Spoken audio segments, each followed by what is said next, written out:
सभी बच्चों, आपने सुना होगा सिकंदर, और उनको महान भी कहा जाता है। महान इसलिए कहा जाता है क्योंकि उन्होंने महान कार्य किए थे। हर व्यक्ति को महान नहीं कहा जा सकता।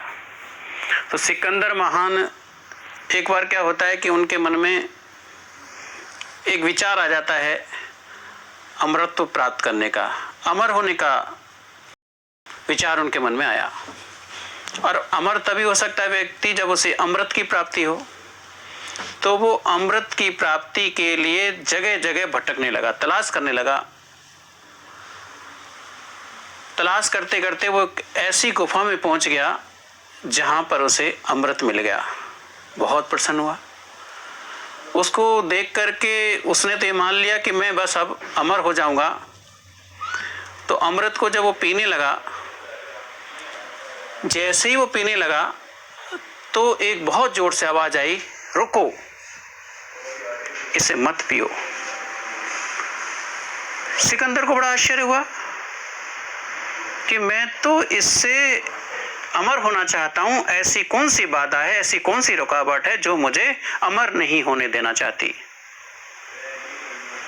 वो आवाज एक वृद्ध निस्सहाय व्यक्ति की थी। सिकंदर ने जब उस वृद्ध व्यक्ति को देखा तो उसकी हड्डियां गल रही थी। वो चिल्ला रहा था कि मुझे मार दिया जाए। जब सिकंदर ने उस वृद्ध व्यक्ति से पूछा कि तुम्हारी ये दशा किसने की, ऐसा क्यों हुआ, तो बच्चों उस वृद्ध व्यक्ति ने उस सिकंदर को कहा,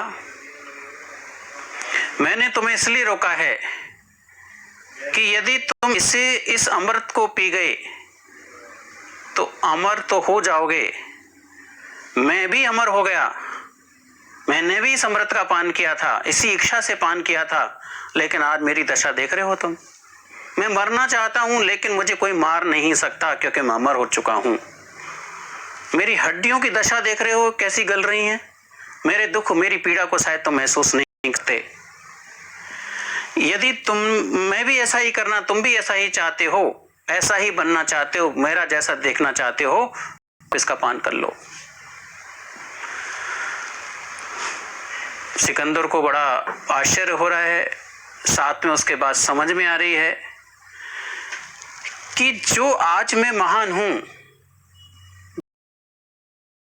धीर पाकर के अमर तो हो जाऊंगा, लेकिन इस वृद्ध व्यक्ति जैसा हो जाऊंगा कि मैं मर भी नहीं सकता और सही मायने में जी भी नहीं सकता।